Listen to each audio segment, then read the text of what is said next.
Hey there, it's Adam Carolla. You tired of your music sounding like yesterday's leftovers? Let me introduce you to Live One, powered by Slacker, the streaming service that's here to save you from musical mediocrity. For just over $3 a month, you get more than just songs. You get personalized stations that actually know what you like. Forget Spotify's endless scrolling or Apple Music's confusing interface. Slacker cuts right through the noise and gives you what you want in a snap. And it's not just about music. Enjoy the latest podcasts, videos, and even audiobooks. Want to try it out? Head over to liveone.com to sign up and change your listening game today. Because with Live One powered by Slacker, your tunes will finally match your vibe. Unlike that last haircut. Welcome to another episode of Connect with Jonathan and Mark. Guys, we have a listener reading coming up, so please stay tuned. You don't want to miss this one. This one is wild. But first, we have an amazing guest coming up. I've known her for quite some time, and life has happened, and a pandemic also has happened, so this will be nice to reconnect, and you guys will see this firsthand. You guys may know her from the band Karmin, but now she's known as Qveen Herby. Guys, let's welcome Qveen Herby. So welcome to the show, Qveen Herby. How has life been? It's been like a few years, I feel like, since we've spoken, honestly, maybe even longer, probably since 2019, 2018, around that. Oh my goddess, there is so much for us to catch up about. I mean, life has been crazy. This is what it's like. So it's been 5 years since we've seen each other. That's almost all of our cells and organs have replaced themselves. Yeah. And it's crazy because you were one of the first people I met in LA. Yes. I never we went to someone's home and then we just met. That was my first jump in experience to LA. So that was my first time ever. It was kind of crazy. And I just cannot believe it's been so long. And we survived a pandemic. Oh my God, yeah. I am so excited to hear what's been new with you and how you've been navigating these everything is so different now. I feel like we were in one world back then, Jonathan, and now we're in a totally different one. Couldn't agree more, honestly. The worlds are very different, and I'm sure you see this too, is the spirituality side of things have since we first met until now, I think has grown tremendously. It's funny because people for so many years, they're it's coming. Oh, the shift, we're going into the new earth. And I'm sure. Mm-hmm. Yeah, blah, blah, blah. And I'm maybe these bitches were right. I know, right? I mean, it's about time. And it's nice because so many more people are way more open to it than I've kind of realized. So many more people. And it's been from my perception of it, it's been since the pandemic. The pandemic really changed people's minds, and I guess because we all went through something. I mean, holy crap, we went through a pandemic and so many things in one lifetime. It's we need to rely on something. Something. People are looking for meaning. And I'm well, why was that not in fashion before? I think as the human species has evolved, we were in this survival mode for so long. And now we're wait, maybe we do want to learn about empathy, and we want to feel good about our consumption choices. And there's so much shifting in every category. It's very exciting. Have you experienced any changes with your gifts? Because I know last time we spoke, you were a very clear channel to other realms. Your psychic abilities are popping. Has anything changed? Do you have new things? Are you still even defining yourself as a psychic? That's a great question. Honestly, I think, just with everything, the more you do, the better you get at it. And I've been doing it pretty often now. I do it every day and in all different capacities, whether it's just my normal client readings or now I'm heavily involved in law enforcement, which I don't think you even know. I don't know if we caught up on that in a long time. Tell me. Yeah. So I've been doing a lot with law enforcement and the government with unsolved cases and missing people. I truly believe with the timing of everything and growing with my gift, I'm able to see things a little bit more clearly now than I was before, because when we first met, it was very visual, right? Like everything I still stare off, I really haven't changed too much with that, but now it becomes more of a frequent story in a way faster pace. And it's more specific and concise rather than like me staring at a wall for like a little bit and then trying to get things like to come in. So I'm excited like down the line to give you the reading soon, like on here, just so you can see, like, because you've experienced it when I was like starting to develop with this and I was starting to really like try to figure out like who I was with this and what this was, to now me kind of figuring out a little bit of a path of just like really helping people in like every direction. So like I'm kind of excited for that, just to show you, just because it's been so long and like you were one of my first people to do readings and stuff. Absolutely. So. And that's what a fascinating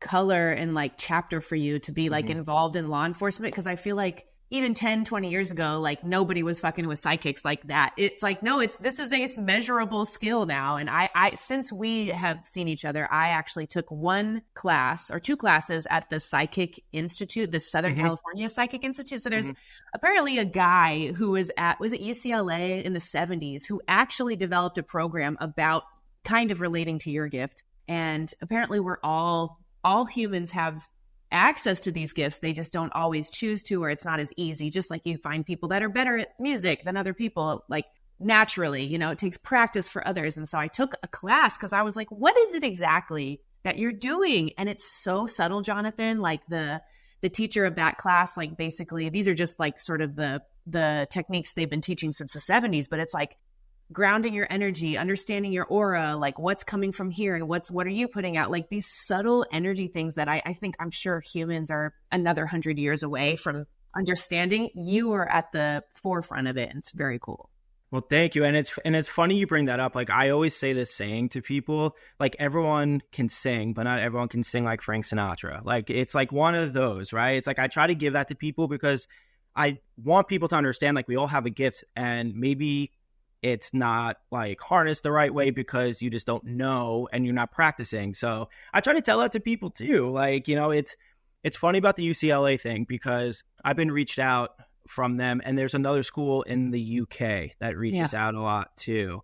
And they want me to come and like talk or just to come. Like I don't really know what it is. And like my big thing is like, I always try to stay in like my own lane with stuff. Because I feel like and I'm sure you can relate too, which I wanted to ask you some stuff, but like when it comes to this, the medium field, or it's like so niche, I think, and like everyone knows everyone, and I rather just like stay in my lane and not kind of go into like I rather stay true to myself and do what I think is the right thing to do, and that's why I'm so thankful about the law enforcement community about accepting me, the military, like because I've done like a case also too with the military police and things like that as well. So like I've been working in all different like the FBI and all these different like places, and they are open, but like I had to prove myself. Like I couldn't just go in and just kind of just, do what I needed to do. They like would try to trick me at times. They would like, try to do all this stuff,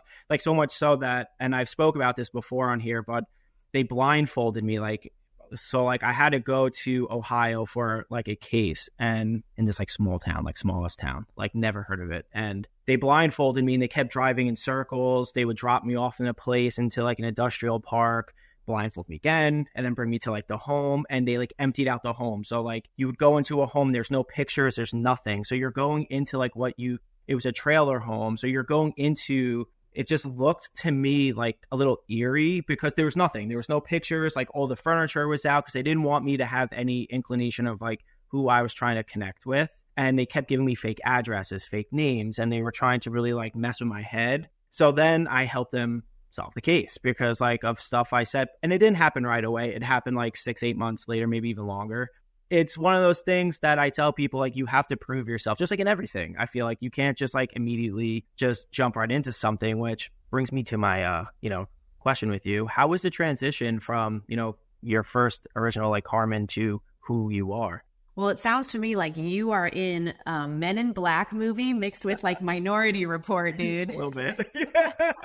Kind of, yeah. It's crazy. It's nuts. Cool. Yeah. So you're Tom Cruise and No, definitely not. Will Smith and Me evolving from Karmin into Qveen Herby we were just talking about it the other day. Nick says hi, by the way. He's my God, please tell him I said hi too.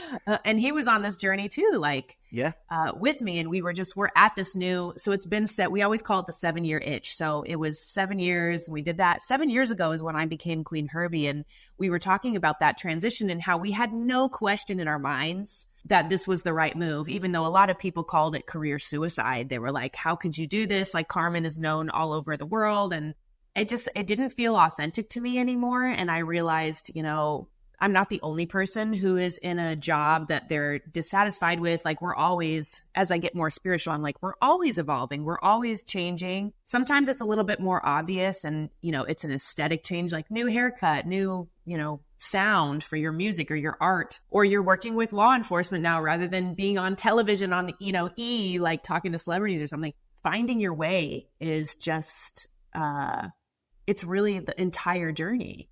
And so I would say it was at a time when I started studying like spirituality deeper and I started getting into like the history of witchcraft. And I was like, what is energy? What do we know about energy? And like, what is a psychic? Because it's so taboo, like to go into a place, ding, ding, and you have some cards. Like, what are tarot cards? What are this? What tools do I have available to me to discover myself deeper?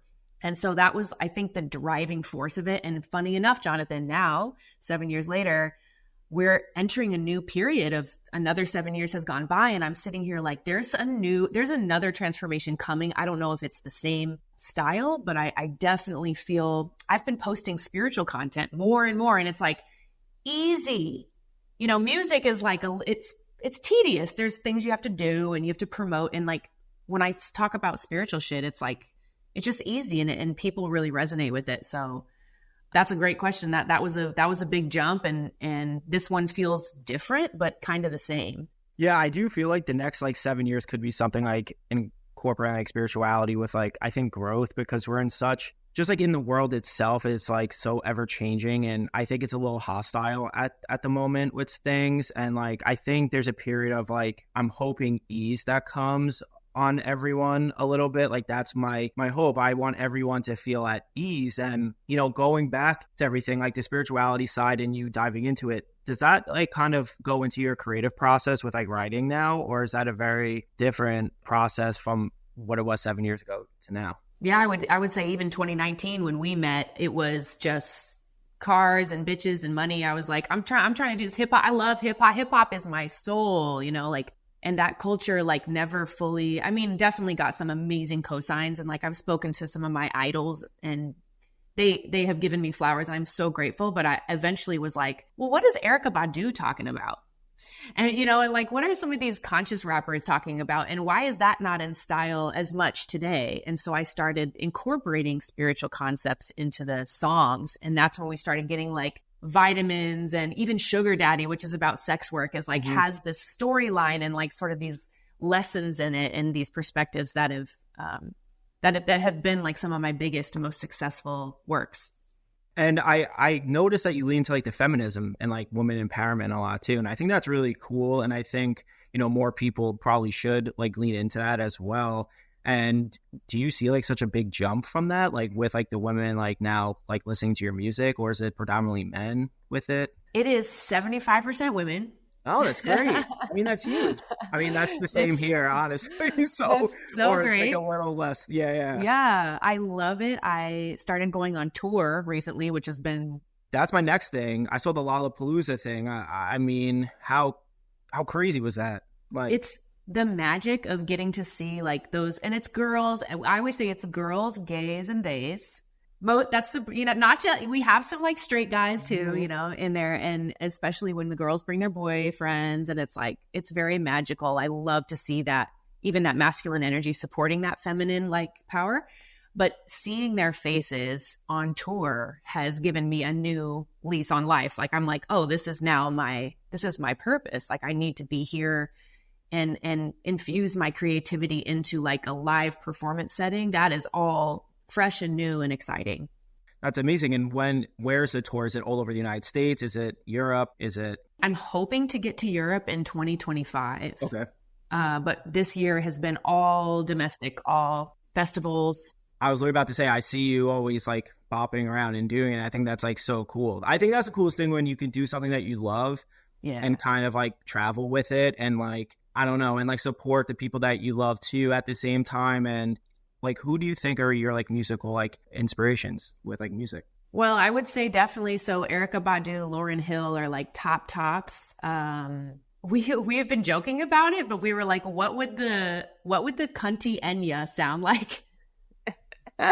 So I do love like the what they would call new age category, and I just feel like that would be fun. I've started to try like meditation music and guided things, and I'm like, oh, this is fun.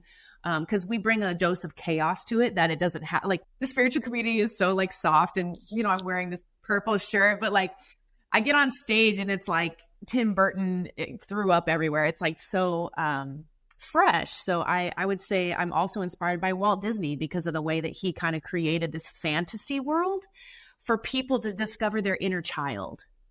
That's huge. It's like that wizardry is very fascinating to me. And how do you think the industry has changed? Like, do you think it's changed? Because I think now me going through the Hollywood stuff and everything for the past couple of years, I've actually seen it change. Like, and I've only been in it for like a few years. I really have not been in it like long at all. And in that short period of time, it's changed. So I'm wondering, how has it changed in the music side? I mean, it must have, right? With like TikTok and like everything. So crazy. Yeah. I mean, now you've got kids who are 15, 16-year-old getting like these huge hits, signed to record deals, dropped from record deals like a year later. Like it's a little bit more of that grind, which is why I've created sort of a community. I have this Patreon, we call it Herby House, and it's just like a place where people can feel safe to like vent about their creative lives. Like it's weird being an artist and relying on systems that are historically like oppressing. Like the label systems are like, we own you forever. It's like it's very toxic. And so it's definitely changed, and moving myself into this more like spiritual category has given me some more purpose, because I'm like, no, y'all are talented AF. Like I need you to be okay here to give us the art that we need, So it's like it's definitely changed. I love that it's now though available for just anybody to do anything they want and actually make a living from it. That was not available in old Hollywood. No, I agree, because I do think, like, just going on TikTok, just like the social media platforms, whether it's Instagram, TikTok, whatever, people can blow up with like a snap of a finger, like, and then their world has changed. And like you're saying, they get a record deal or they sign to an agency. Then a year later, they get dropped. And then their whole world is like completely shattered because they dropped what they were originally like doing in life, and they focus too much. And what I've noticed too is the less I don't know if this is even the right phrase to say or like the right way to say it, but the less that I held on to that Hollywood stuff and I kind of let it go, the more that it actually came, because I was just like, I tried and tried and tried, and I kind of hit bumps in the road, like not from myself, but from outside, which, like the politics of like things. But then the moment I was just like, you know what?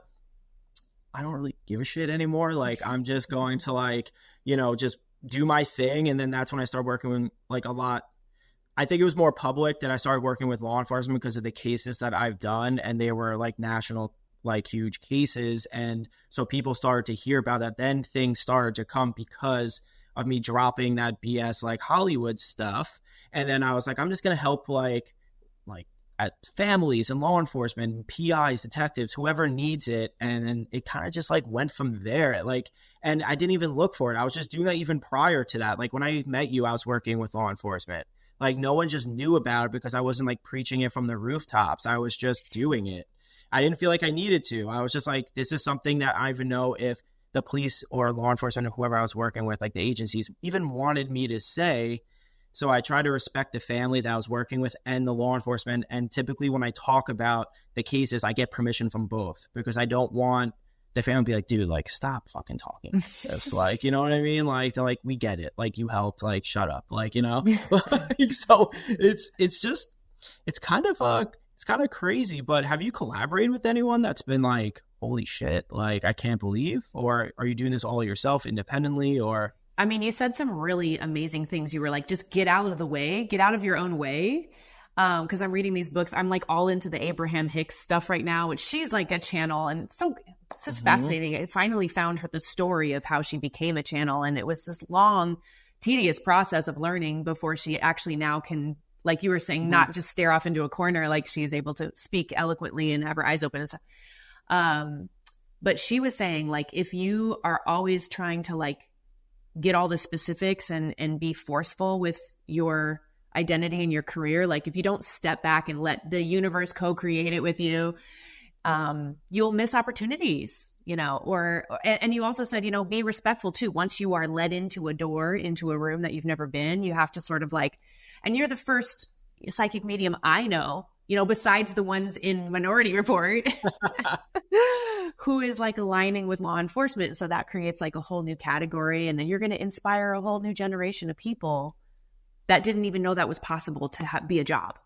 I hope, man. Like, I get all these DMs and all these messages of people that are like, I have this ability. Like, how do I help? Like, how do I help?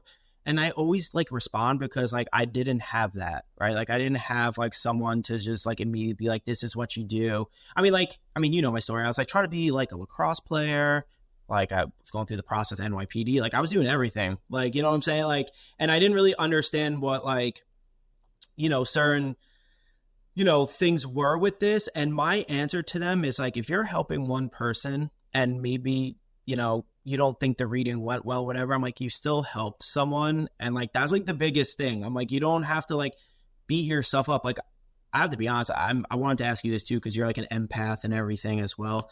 Like when I feel like I don't do a good reading, I beat myself up. So like, if like maybe you feel like you didn't have a good recording session or whatever the case is, and I beat myself up. I mean, like I have my mom who does my appointment still. I'll be like, can you just email them? Like, I'll redo it. But like, if they reach out, like, please.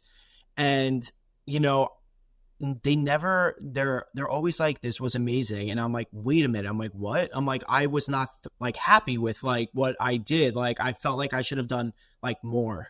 I'm wondering, do you feel the same way? Am I like the only like lunatic? Like, no, the best example I can say is kind of what you were saying earlier, like getting out of the way.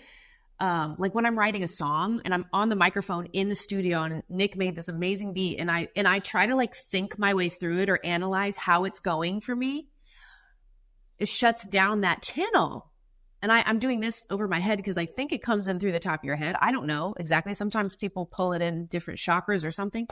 But there's days when I'm writing a song on the microphone, Jonathan, and I'm just like, whatever, bro. Give it to me. I'll take it. I'll be the voice for this thing. And those are the best songs. Mm-hmm. So it takes time. Like I'm definitely older than you. And, I've been doing music so long that now I'm like to the point where I, like you said, stop caring so much. But it's so tough though, right? Like it is so tough. Like, I've been doing readings now for a while and like, no matter who it is, like people don't even know this about me. Like no one knows this, but I get anxiety attacks before every reading. Yeah. Every reading I do every single day, 5-6 days a week, I get anxiety attacks before because they wait so long. Yeah. I want to do well for them. Oh my God. So much pressure. Yeah. When people told me that they like flew in from Alaska to my show, I was like, I got goosebumps because I was like, oh yeah, if you let your logical mind take over, that shit is scary. But if you're like, oh, actually can relax, you can trust spirit, or I don't know who exactly you call that you communicate with, but like you can trust that entity to use you and get what is needed. And sometimes what is needed is not what you think is a good reading. It could be like they needed this, what you think is a bad reading is like exactly what they needed. It's like kind of not your business. I know. It's tough. So weird. But of course you have panic attacks because you're like, yo, I want to do a good job. That is so sweet. Yeah. You are such a good person, but it's like eventually self-care pops in and it's like, listen, bitch, like, no, this is now our job and we can start trusting it.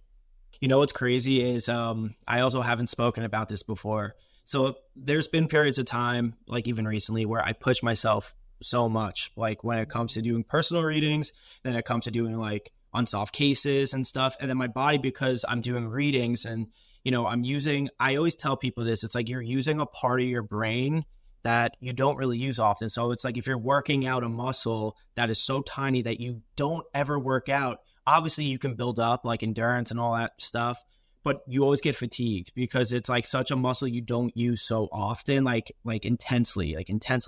So recently, it's going to sound so bad. I really haven't told anyone this because like I don't want people to like feel bad for me or anything, but I did so much and I'm walking out of the gym and all of a sudden, like in my left eye, like it looked like I was staring into the sun, and then it just took over my entire left eye. Like I was blind in my left eye for about an hour or two. No. I went to like the emergency like eye doctor and I was like, I can't see. And then eventually it came back. And he's like, your eye is like, they ran all the tests and they're like, your eye is like 100% fine. They're like, you know, what do you do for a living? And I told him, and this eye doctor was like, he's into mediums. And another thing people don't know, which I've done and I'm doing more, is like the science community is really big into mediums now, like really, really big. They want to know how the brain works when you do it. They want to know like everything. And there's been so many people from like, I mean, I've read people from like NASA, like, you know, like people that I was like, why would you even come? Like what? Like, so, you know, but I've learned with the self-care thing, going back to it, that if I don't take a moment for myself just to decompress and not always be go, like my guides or whatever people want to call it, like will be like, dude, and they do something drastic to me where I get sick or I go blind in my left eye or something, like you need to take a step back for a moment. And like people don't know that because I think people think, and probably with you too, right?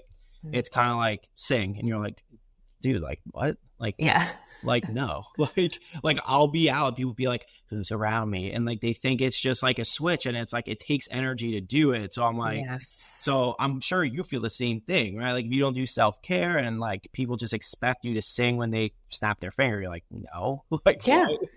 No, it's like it's a gift, right? So you can turn it on and off. And like this was my concern, like as I started reaching new levels of like being known, like fame or whatever you want to call it, is scary. Like some people want to be on all the time and eventually they crash with like a health issue or something. I mean, your body and your spirit guides like make sure that you get recharged when you need it, whether you like it or not.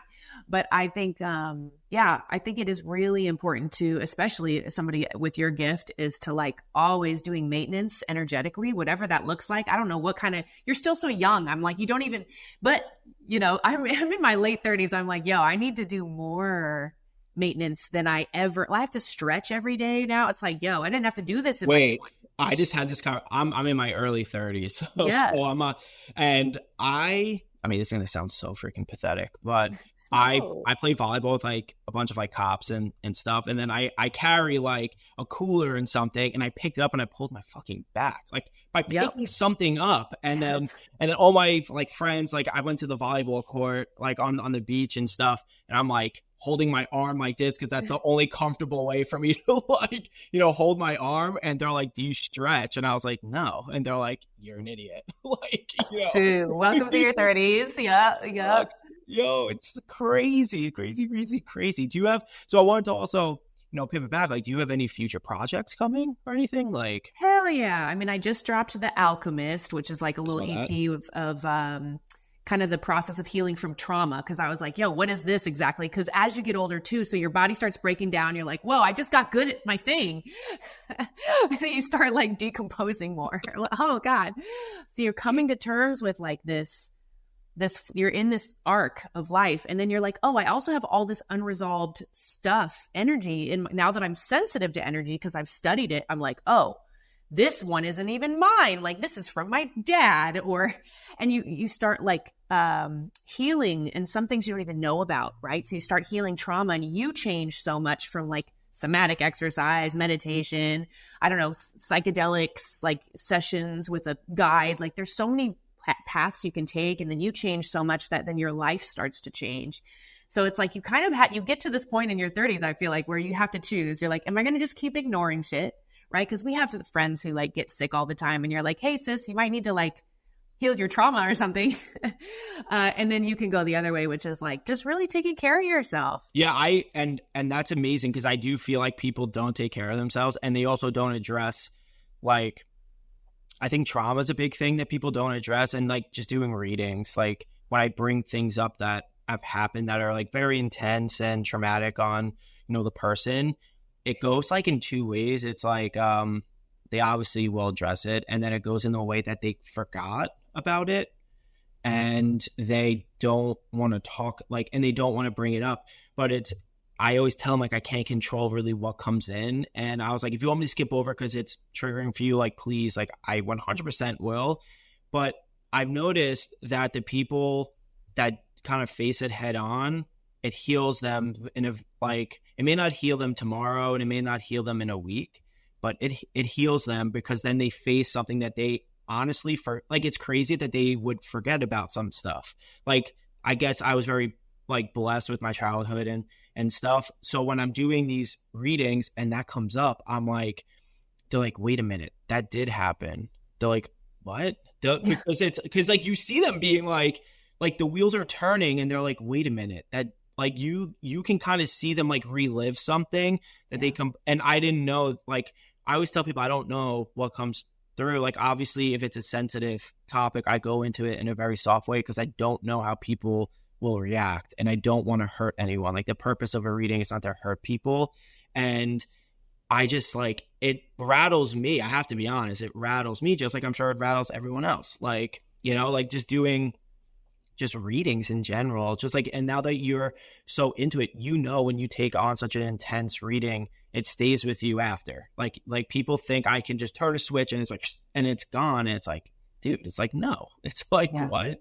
Right. Yeah. Do you feel the same thing too? Like, absolutely. Yeah. I do like meet and greet before a lot of my shows, cause I want to like know my people, and some of them I can just feel like, so that's just why I took this psychic class. Cause I was like, I need to know like how to process that energy. And as an empath who wants to connect with them at a deep level and understand. And often like these situations give me ideas for songs, the more we just continue to like exponentially heal people through art, which is such a cool job, by the way.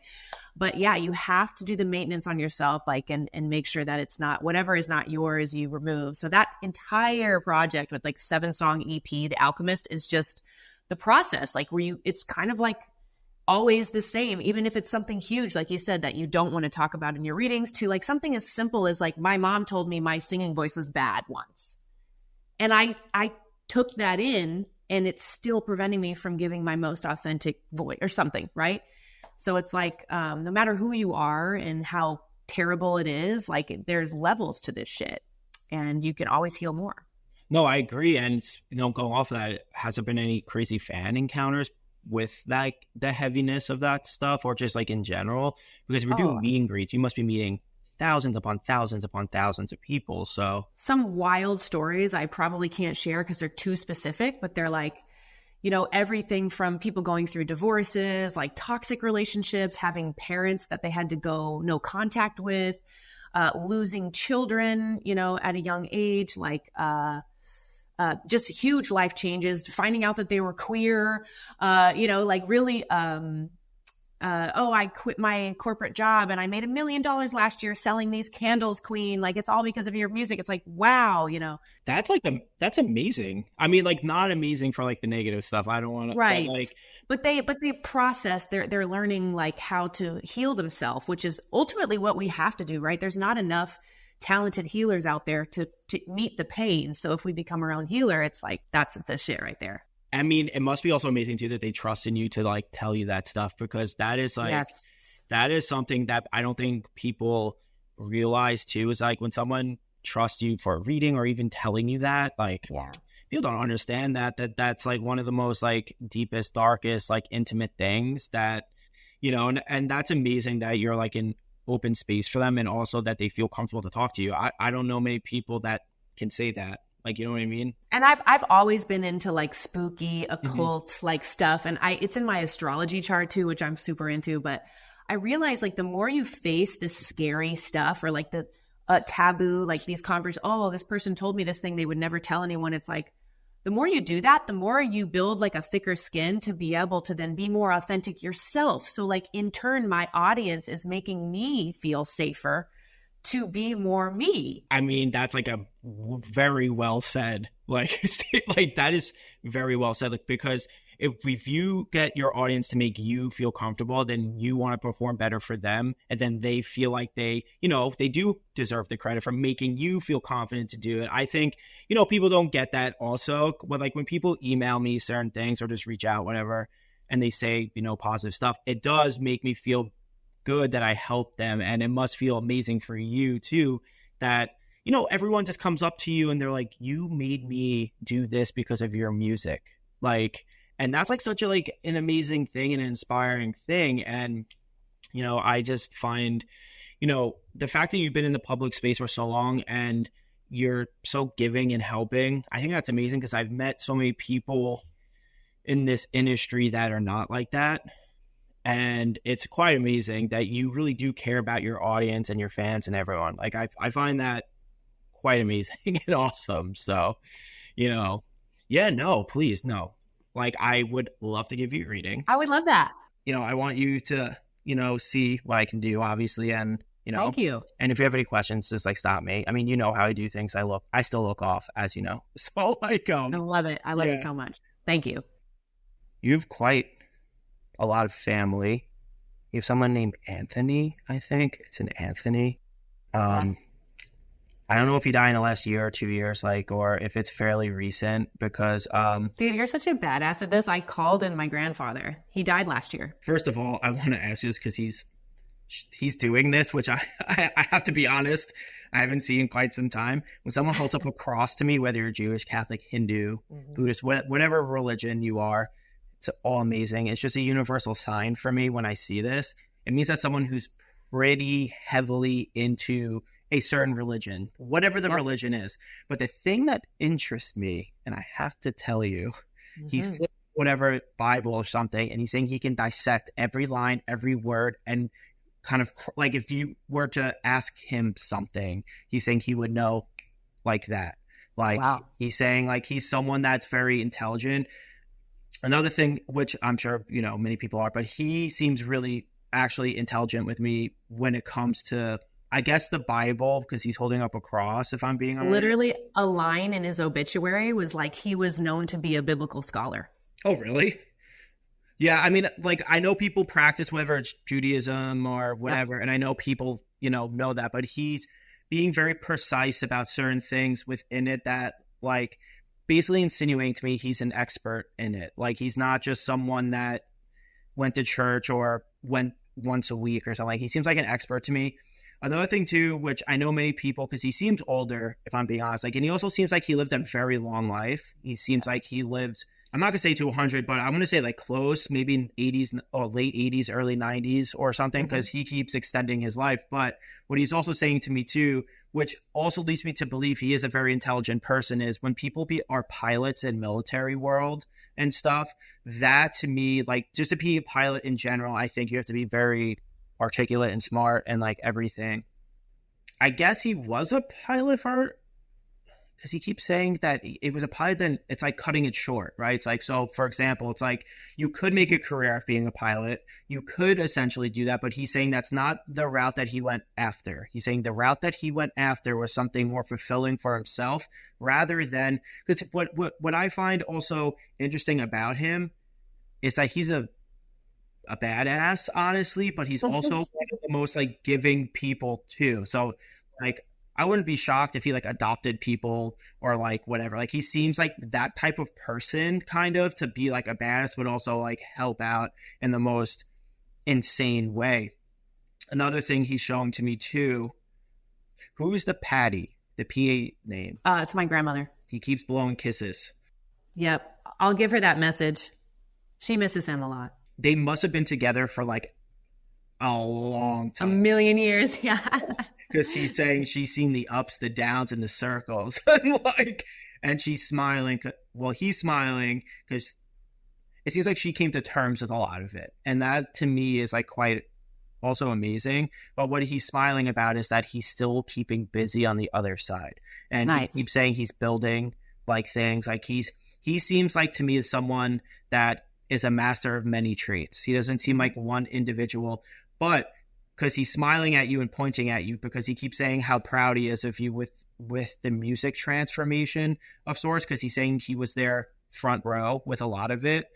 But really what he's happy about, for someone to me who's a badass like him, it seems like he was also musically talented as well, because he keeps, do you know, like the harmonica and stuff, because he keeps saying like he could he keeps talking about mastering of many different things, and he keeps also smiling at me saying that he was your biggest supporter, I can tell, and he was your biggest fan. And like what he's also kind of showing to me also, just so he's saying, because what he's showing to me is this, that there was like the success with like Karmin, obviously, but then when you transitioned, he's saying the last 3 years, maybe you've exploded again. Like he's saying it's been the funnest ride for him to be a part of, but then also to watch, because he seems like I said, well, he's actually tapping this month. This month must be an anniversary for him or something, because he's tapping literally around this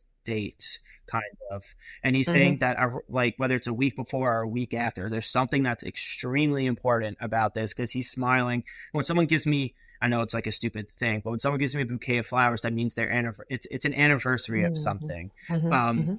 He is an incredible person, a happy man, but I have to ask you, this is something that like I'm kind of a little curious about with him, because he keeps using the phrase to me, did he adopt people, like children? Yes. Because he's saying he had an army of a family, like an army of a family. Like he didn't have just a small, like, it's not like 4 kids. He's saying he had an army of a family. Like he's saying he could have 2 teams of like football, like, you know what I mean? Like he's saying like and he's laughing because he's saying to me that like an important thing for him was always giving back. And he keeps talking about, is he from the East Coast? Originally, yeah.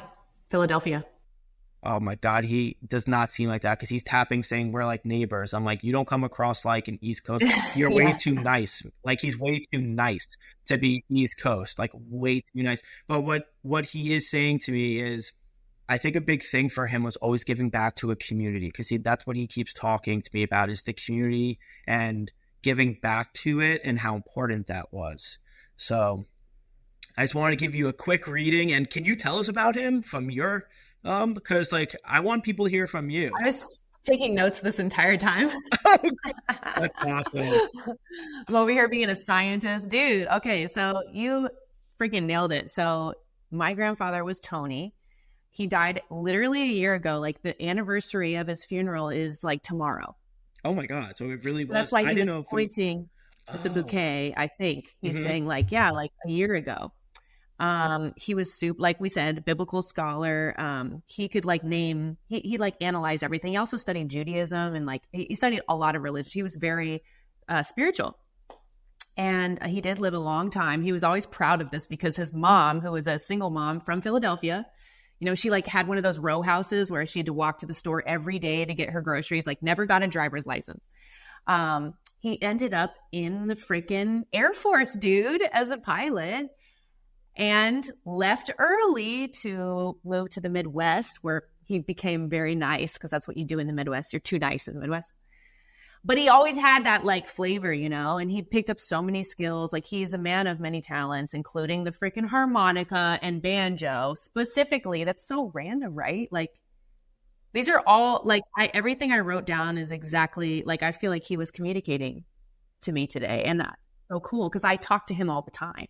He really, really loves and misses you. Like I can tell, like because he's and I'm, you know, I know you have parents, like, and you know, but he's coming through as like a parental figure to me too. Like even though maybe he's, you know, biologically like, you know, older and stuff, because he's saying that, like while he was talking about the music stuff, he felt like an inspiration to your music, and that's why he was saying he feels so thankful to watch a ride and to be a part of it from like a different perspective.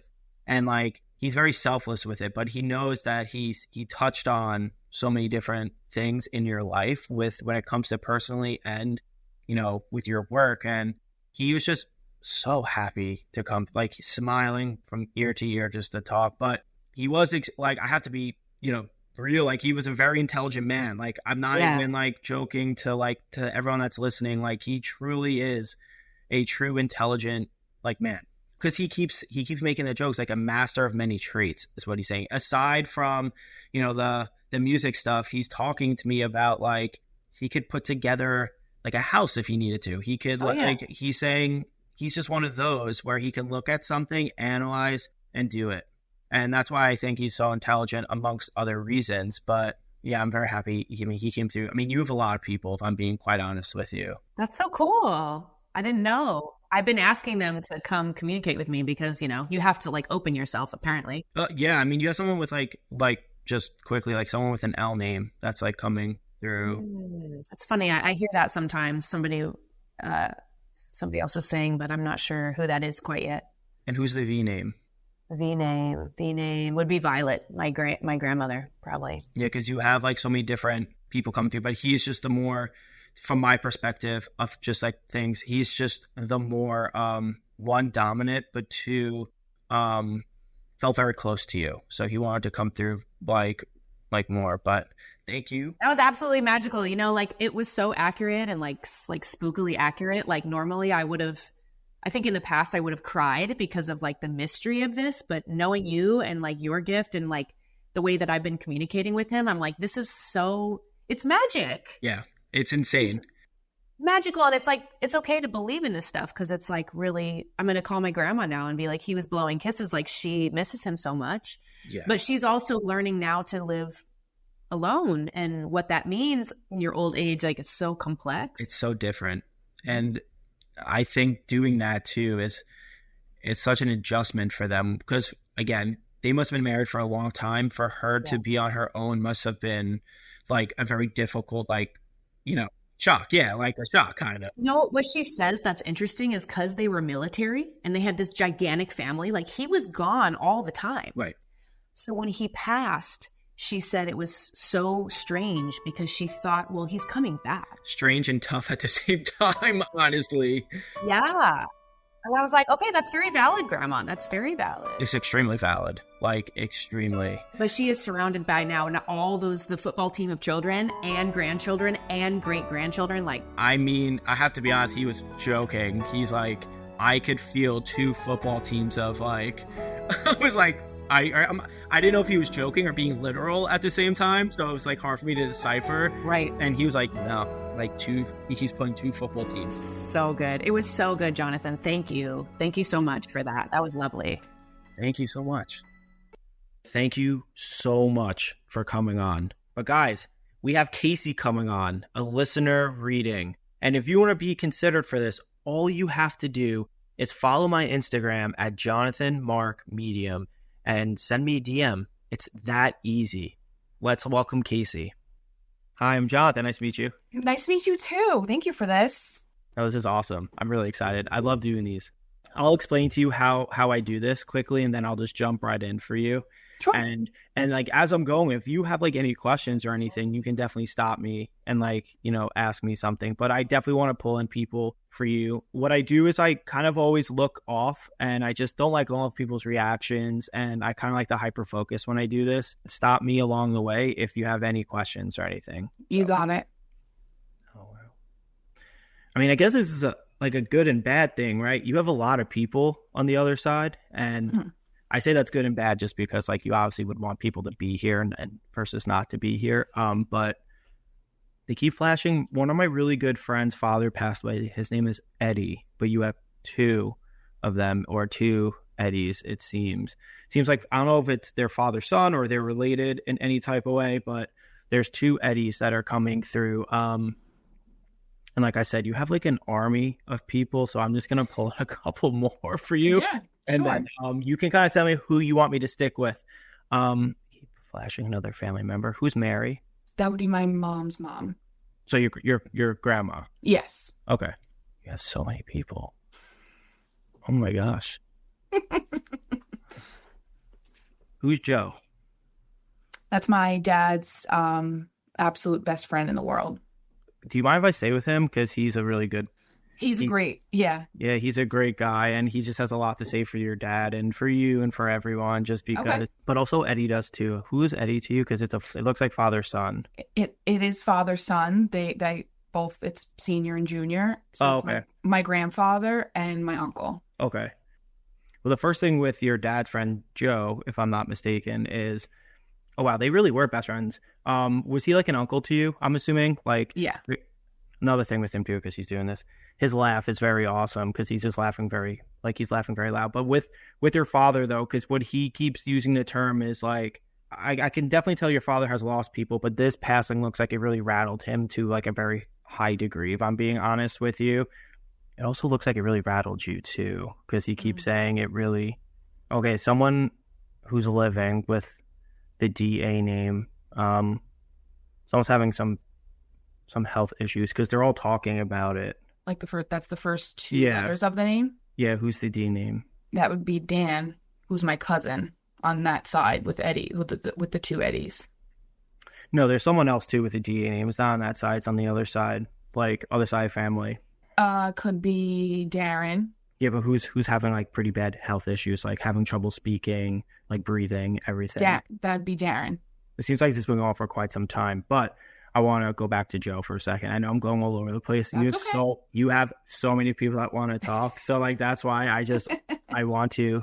I have a question. Was your father with Joe like shortly before he passed away? Yeah. Because he keeps saying that it's like one day he's here, the next day he's not, but he was like kind of with your father, like shortly before he passed away. And also too, no one gets a proper goodbye. And I always say that because I really do understand that, but he's saying that your father truly did not get the easiest goodbye at all, is what he keeps talking about. And he keeps also saying too, he's with your father every step of the way, because he keeps talking to me about how your father, like there's some people that show emotion and some people that don't show emotion. And he's saying that your father showed like a different side of him when Joe passed away. And I'm not saying he hasn't shown emotion for like other people. It just seems, okay, your grandma's telling me to quiet up. Do you have a question or anything? Because she keeps telling me to quiet up. Not necessarily a question. If any of them want to talk about me, I'm fine with that. Okay, yeah. Well, the first thing is like, I'm like anything, because they're talking to me about how like it's really your grandma and like is showing this to me. It's kind of like when everyone has anxiety, I believe. I just think there's different levels to it, if I'm being honest. And because what she keeps saying to me is like, you need to like kind of take a step back and breather, because like everyone always says this, you're at the spot where you're supposed to be, but she's saying you're putting additional pressure on yourself about like when it comes to relationship and work and just things that you feel like you should be way further ahead in just because you believe you should be.